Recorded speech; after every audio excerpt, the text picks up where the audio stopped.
唔少家長都擔心佢哋嘅子女會過肥啊。咁其實過輕咧都係另外一個問題嚟嘅喎。其中一個原因咧就係因為家長過早將呢個健康嘅飲食擺咗幼童嘅身上啦。例如佢哋俾肉類嘅時候咧，就完全去除晒嘅脂肪部分，甚至無咧好早咧就俾佢脫脂奶佢哋飲噶啦。咁其實並唔建議嘅喎。2歲以下嘅小朋友咧，其實係唔需要用低脂嘅食品嘅。咁有啲咩方法可以令到小朋友可以增進食慾呢？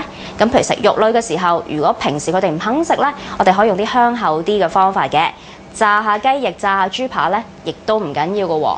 奶其實係一個最好攞鈣質嘅食品啦，芝士甚至乎芝士蛋糕咧都可以提供到一啲鈣質俾佢哋嘅。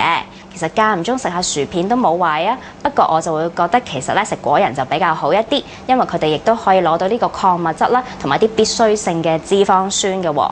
不過無論如何啦，如果過輕嘅小朋友佢哋要增重咧，其實係唔能夠操之過急㗎。最緊要咧就係喺佢哋唔好抗拒食物嘅情況下，慢慢佢哋增磅，咁就會係最理想啦。